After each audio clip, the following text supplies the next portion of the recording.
En lo que representa el mayor uso hasta la fecha de la desnaturalización como herramienta judicial, el Departamento de Justicia de los Estados Unidos anunció el inicio de trámites civiles en tribunales federales para revocar la ciudadanía a 17 personas en todo el país.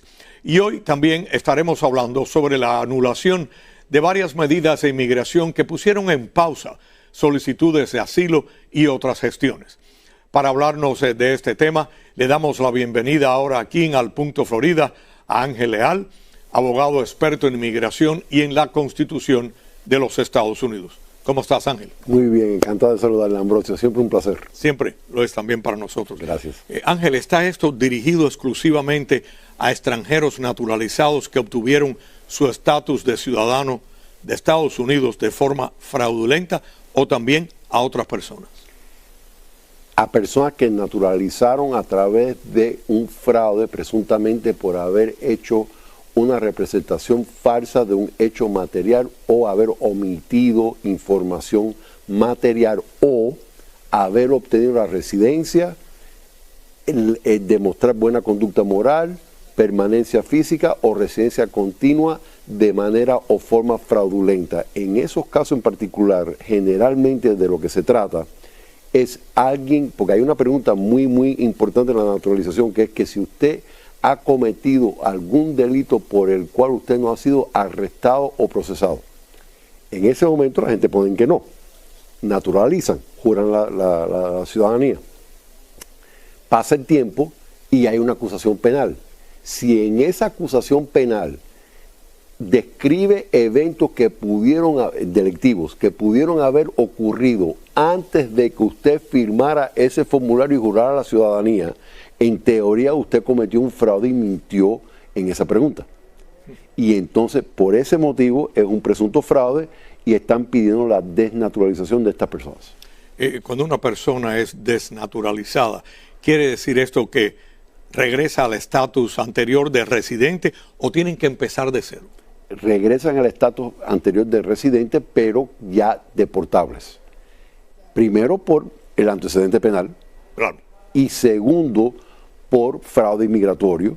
Tercero, porque fueron indebidamente admitidos como residentes, porque en el momento que fueron admitidos como residentes tenían un tema de fraude, porque presuntamente fueron admitidos incorrectamente cuando había un delito penal que pudo haber impedido su residencia. Así que, en otras palabras, si usted termina siendo desnaturalizado, esto quiere decir que también deja a la persona desprotegida ante una eventual deportación. Sí, tiene derecho al proceso de corte de inmigración, pero ya por el mero antecedente penal que pueda tener la persona, ya es deportable por el antecedente penal y posiblemente por alguna irregularidad en el proceso de haber obtenido esa residencia.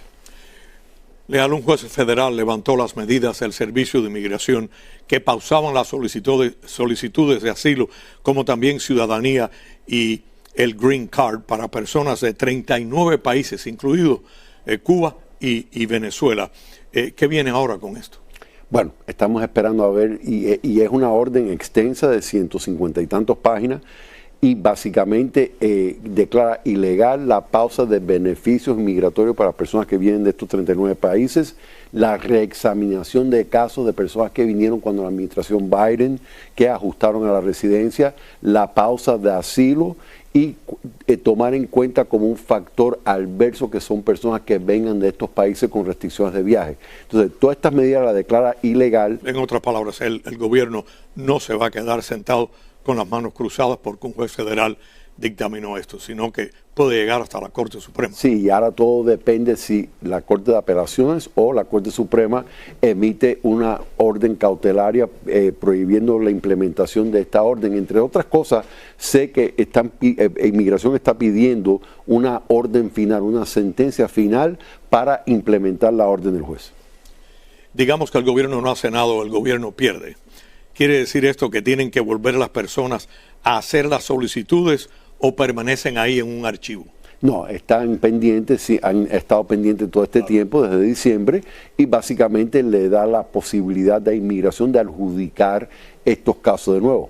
Ojo, con el memorándum del 21 de mayo que considera que la residencia es un recurso extraordinario donde la persona tiene que demostrar que es merecedor o merecedora de una discreción favorable para que el recurso sea otorgado. O sea que aunque superemos esta barrera, todavía tenemos que lidiar con el memorándum también. Digamos que una persona dice, no confío, quiero saber si mi solicitud todavía está ahí con el gobierno, ¿qué debe hacer? Debe de revisar su número de recibo en la página web de inmigración uscis.gov, donde en herramientas puedes poner case status, el estatus de mi caso, puedes poner su número de recibo y eso le debe de dar la información de que si su caso sigue pendiente o en algún momento fue negado sin su conocimiento. No le quiero preguntar de nuevo, pero tengo que hacerlo. ¿Qué es lo que tiene que hacer en caso que la persona quizás no tomó las notas? Sí, entrar a la página web uscis.gov. Ahí va a haber un apartado, herramientas, entra en herramientas, entonces va a decir Case Status Online, estatus de mi caso online. Cuando usted oprime ahí, le va a poner una cajita donde usted pone su número de recibo que está en la esquina superior hacia la izquierda de su documento de inmigración, de su antorcha, pone su número de recibo y ahí le va a dar un informe del estatus de su caso. ¿Qué otro tipo de beneficios que estaban en pausa se reactivaron o se van a reactivar al final de todo, cuando ya se decida completamente? Residencia, permiso de trabajo, permiso de viaje, que no es recomendable en estos momentos, en la mayoría de los casos, naturalización, entre otros, pero mayormente esos son los beneficios principales.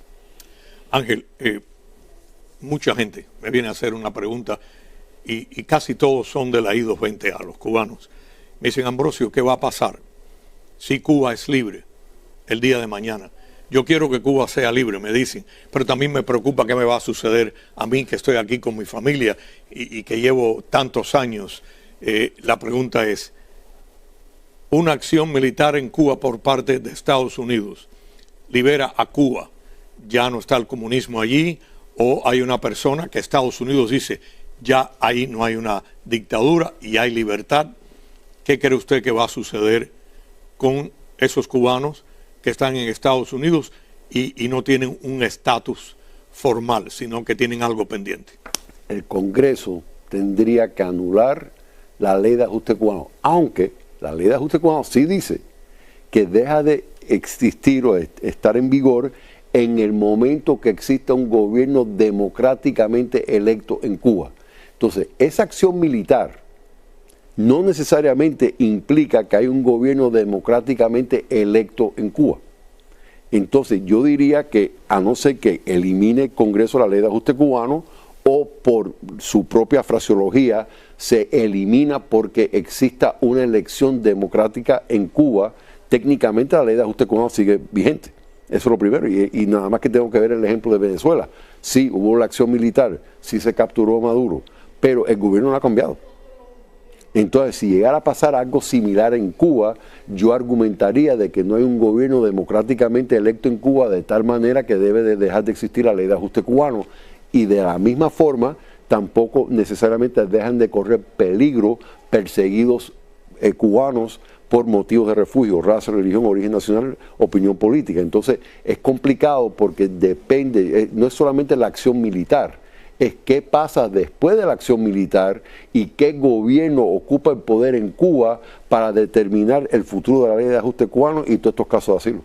Y todo esto sería un proceso largo de espera que la gente pues debe de tomar en consideración también. Totalmente, y aparte que muchas de estas personas tienen derecho a corte de inmigración y muchas de estas personas están en corte de inmigración y muchas de estas personas tienen, por ejemplo, reclamaciones familiares, que independientemente de lo que pase en Cuba, esa reclamación familiar por el ser querido residente ciudadano americano sigue vigente.